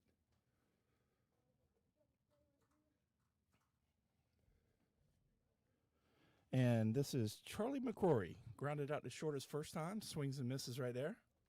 Charlie's got a little brother, Walker McCrory, who's here and is a rising 8th grader. Going to be an excellent player. Double play ball maybe. 6, 4, 3. And just like that, Team Blue is out of the inning. So good turn right there from Team Blue to retire the side here. And we continue along here in the last game of day 1 of the 18th annual Palmetto Games. We'll be back.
And welcome back, everybody. Palmetto Games underway. Day 1, Game 3. Palmer Hornick, Dorman High School takes the mound. And up to bat for Team Blue, still looking for their first hit, Pfeiffer Glenn. So the question We got is, music going. we got music going. Lots of people getting tired around this time of day, but the games will continue. We will grind it out, and Team Blue needs to save face here, and someone needs to get a knock. Third baseman's back. Coach, do you put one down? Yes. Break up the no-hitter? Coach Bradwell says yes. Good swing right there from Pfeiffer Glenn. He did strike out his first at bat, and Hornick coming out 91 with the first bolt. Oh, yeah. This is a very, very good arm, high-leverage arm late in the game. That's how Dorman uses him. And another fastball. That's going to be strike 3. I must have missed a pitch somewhere. Yeah, here it is. See what you can do with it. Yeah. So, what, 3 straight fastballs right there? You know, Coach, you talk about the high-leverage situations. We talked about Zach Cowan earlier. One of my favorite pitchers back in the day, Josh Cowan, Zach's brother. Yeah, as a closer, he was outstanding. Yeah, very different than Zach. Zach more of a traditional pitcher. Cowan had a little specialty pitch, had that little cutter that it really baffled kids. Little Mariano Rivera-esque. It was so good, man. He went off to go play catcher in college. Thought he should have been a pitcher, but anyways, old Blythewood stories. Luke Young at the plate flew out to first his first time up. This ball's hit really well deep into left field, but this park is a big park. It's a tough hitter's park, and although it was a good swing, it's just out number 2 here. Yeah, I think he got that a little bit off the barrel. It looked good coming off the bat, but plenty of room in this spacious park. That brings up Griffin Goins, struck out his first time. And a lot of these kids struck out their first time because Will Fulcher was absolutely dominant for Team White to start off this game. This ball is flared into the infield. It's going to be easy play for the second baseman. So just like that, Palmer Hornick comes in and shuts down Team Blue, just pounding the strike zone. And we are through 5.5. Team White leads it 6-1. We'll be right back. Somebody bring that.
All right, welcome back, everybody, as Luke Turner from Daniel High School towing the rubber here for his first outing at this Palmetto Games.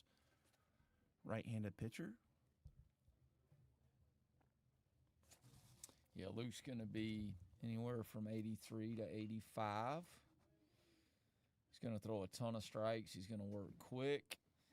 He's going to live off his fastball. He will mix occasionally, but a lot of heaters, and the fastball does not get squared up much. This is Braden Simpson, struck out his first time. But Yes. in a good hitter's count right here. Yeah, Simp's got a elite run tool. It's a 6'5" runner that it plays, too. I'd love to see him get on base. Would you like to see a bunt?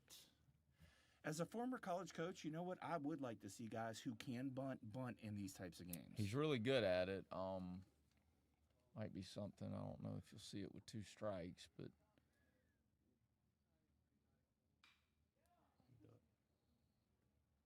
Good job of 2-strike hitting right there. Yeah, I was watching him in BP earlier. I really did like the swing. So, well, you watch him at first base now, and I'm telling you, it's an elite runner. all right, well, good. He'll be on second shortly. Maybe we can just stay with the home plate view to take a look at him running at second, or taking him trying to steal second. This is Kai Lee, another player that you're really high on. There he goes, and Kai Lee sprays it out in the right center field. And watch him run, folks. Simpson all the way around from first with Kai Lee, his second hit of the game, a double. So back-to-back good runners right there, and that was an exciting play for Team White. Yeah, I would tell him a little coaching point I'd make there is he probably should have done a little better job of checking his outfielders. He had a bad summer coach that I guess didn't teach him that enough.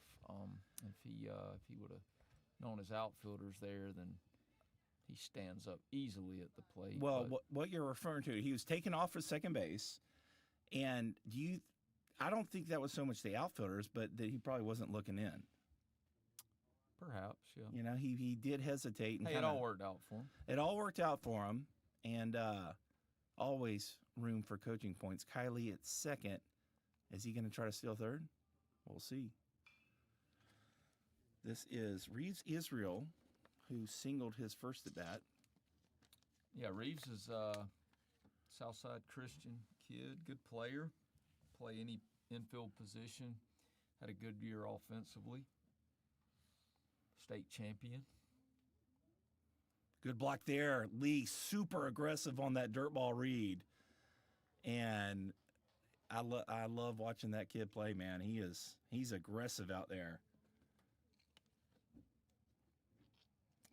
It cost him the first time around, as he did get thrown out at home, but he's an exciting player to watch.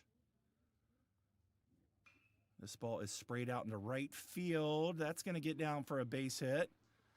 So a good job of hitting right there, and Lee comes around to score. So Team White with the Simpson and Kylie speed combo right there. 2 quick runs across here in the bottom of the 6th for Team White. Nice job of hitting.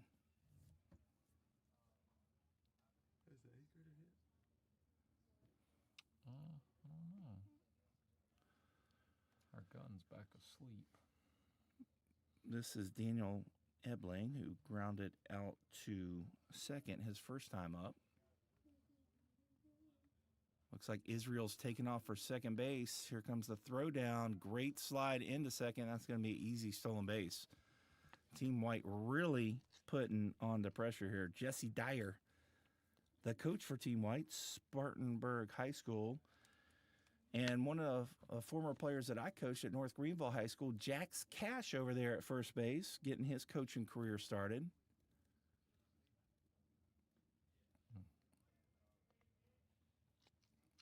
And another dirt ball read that looked like it might have hit Ebling. I don't know. I don't think it did. I think he got out of the way, and Israel on to third base. So RBI opportunity here for Ebling. That one's right in there, so 3-1 count.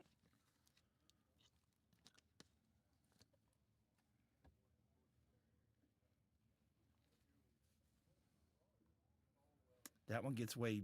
Look at that jump over there by third base by Israel. Great base running here. 3 runs across already. Good hitting and good base running from Team White.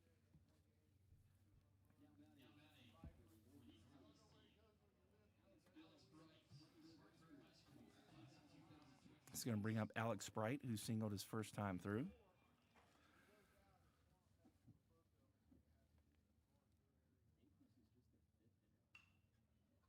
And he's going to chop one over to short. Going to be a tough play, but a good play to get the force out at second base. So Luke Turner able to retire his first batter here in this Palmetto Games. Trey, if you go back to the start of this inning, it all started with Braden Simpson getting in a 2-strike count and shooting the ball the other way, finding a little hole out there in the Bermuda Triangle, so to speak, and those wheels get on, and it causes the game to speed up for the pitcher.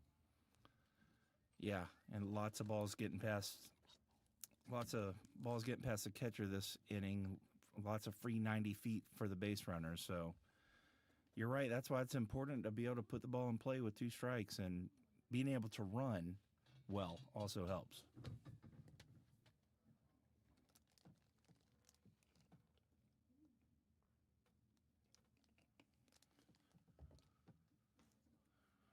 It's a good strike there.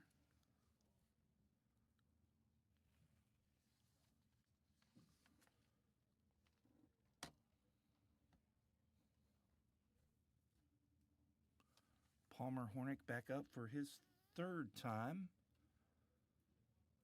Was just on the mound pitching. Got a single his first at bat and just struck out his last at bat. And a 1-2 count here. And a swing and a miss. Hornick goes down for the 2nd time today. Good job right there from Luke Turner. A little bit of a bounce back right there to retire a really good hitter in Palmer Hornick. That's going to bring up Bo Lawrence, Christchurch, committed to Virginia, 2026 third baseman, left-handed batter.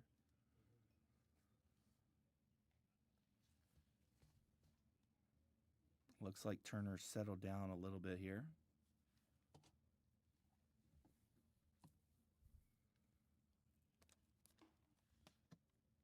This one taken up out of the zone, 2-0. Great hitting count right here for Lawrence. Yeah, Luke's had a little bit of a rough go of it today, but the future's bright for him. He's a strike thrower that is going to do nothing but get better as he just continues to fill out physically. He's worrying way too much about the runner at second, and that's what running the bases does. It creates chaos for the pitcher, and he gets more worried about them. And now, if I'm the hitter, I'm going to probably get a good pitch to hit.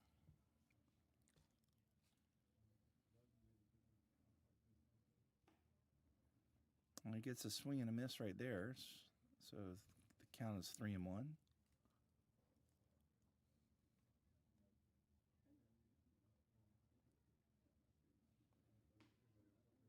This one's going to miss. Lawrence draws a walk.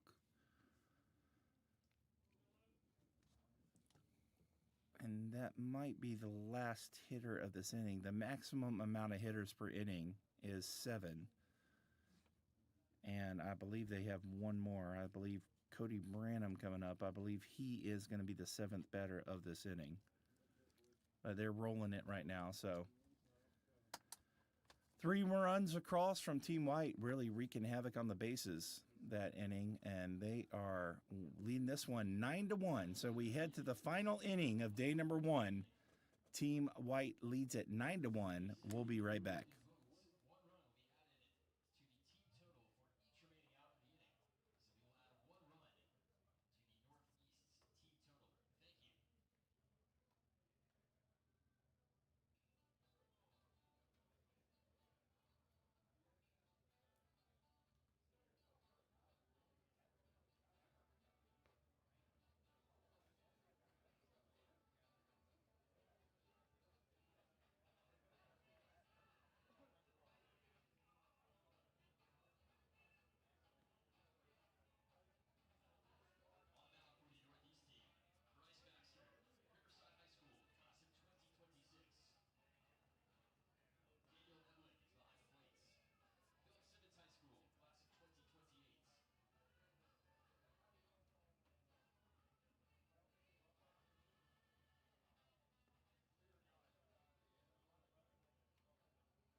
All right, everybody, welcome back in to the last inning here on day one. Bryce Baxter from Riverside High School takes over.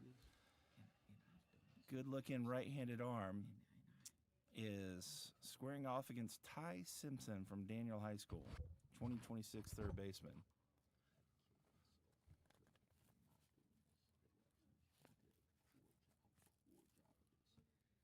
Comes the 1-0 pitch. Got one to hit right there on the inner half. Took it for a strike.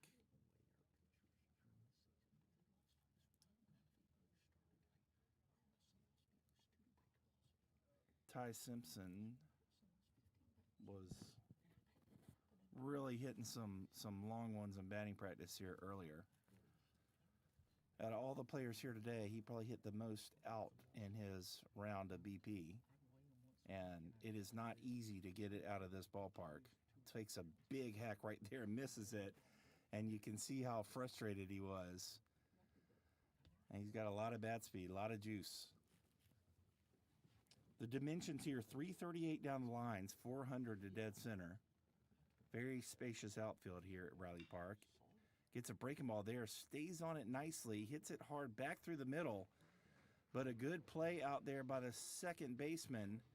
That is Palmer Hornick from Dorman High School, making a nice little pickup there to retire Simpson. So, good swing, but hit it to the wrong guy.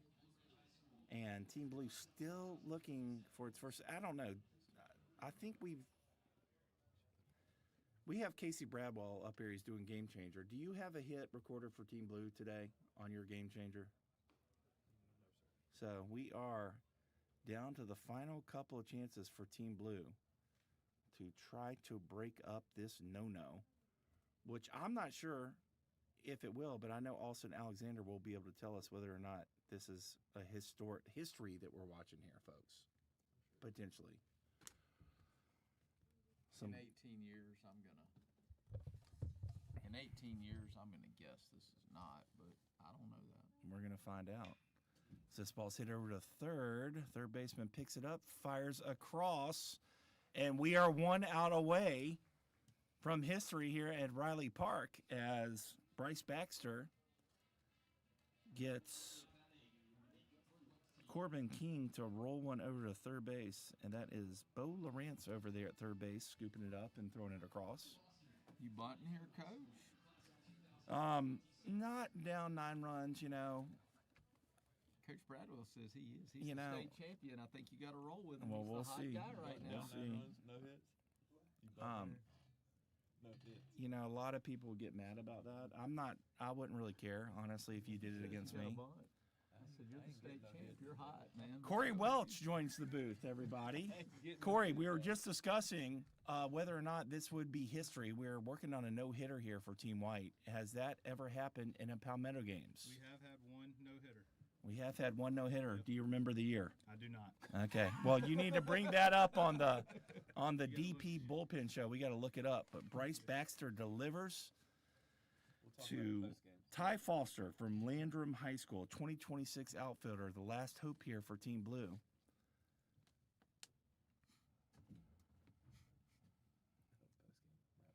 I don't know. I'm excited, guys. Here we go. The 2-1 pitch.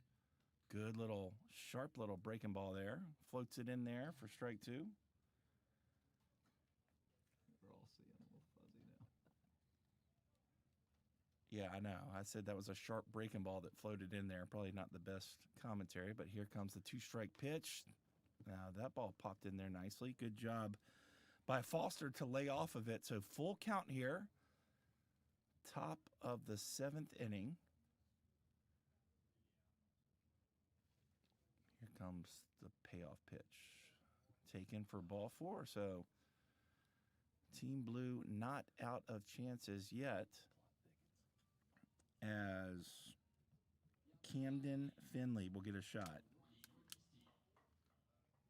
Clinton High School, 2027 outfielder.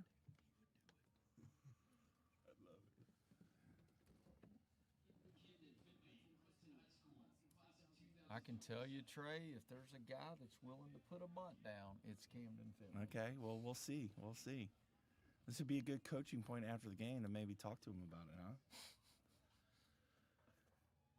He's deep in that box, though. Cam's wanting to get his hacks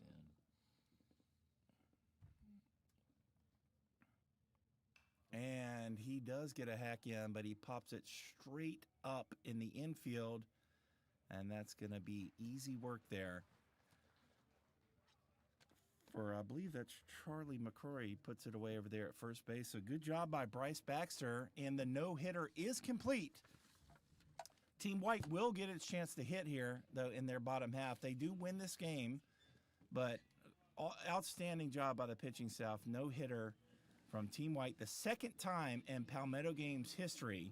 So congratulations to them on that great pitching performance. But we are going to finish this off here in day one as we head to the bottom half of the seventh inning. We'll be right back.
And welcome back, everybody, to the bottom half of the seventh inning, day one.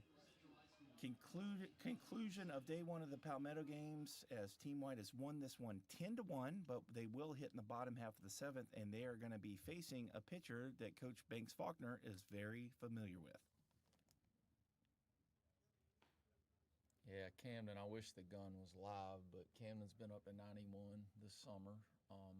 Electric arm. I don't think that was 61, like the scoreboard said, but electric arm. As Cody Branham lifts one out to right field, so a base hit for him. Go ahead about Camden Finley, Coach. Yeah, Camden can be as good in this game as he wants to be. He's still a little bit raw, still trying to just become a more consistent player, but a serious talent. Has every tool you look for. He can run, he can hit for power, plays the game extremely hard. Just a bright future ahead of this guy. Titus Hutchins, he's had a good game here today. Steps in against Finley.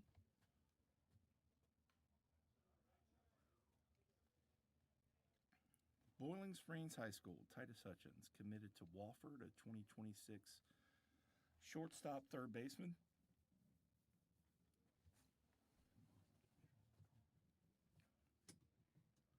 This one looks like it might be 2, 6, 4, 3, and Camden Finley induces the ground ball double play. We've seen a couple of double plays here today. Some pretty good defense all the way around. And that's going to bring up Carter Nash, the youngster from Dorman High School, 2029 outfielder. Has not seemed overmatched at all in this game. One of the youngest players here. Facing some big arms, and doing pretty well. He did strike out his last at bat, does swing and miss through that offering. But just his presence overall has been very impressive here on day one of the Palmetto Games. This one he takes for a ball.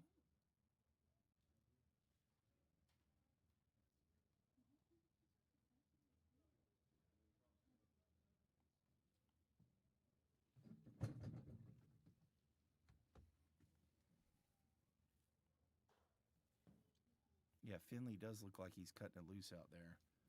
Oh yeah, he's gonna let it eat a little bit. He just needs mound time. He's still a little bit raw on the mound, but a lot of upside. This one Nash was ready for, and that's some good hitting from the young Carter Nash. We'll see if he tries to run again. He stole a base earlier in the game. But pretty impressive to be able to handle that type of velocity at such a young age. Oh yeah, he's not gonna get phased by velocity at all. He's a pretty complete hitter. And that's going to bring up another Dorman player, States Far, committed to Coastal Carolina. Nash takes his lead at first, staying put for now, but this one sails to the backstop. Nash gets to second base.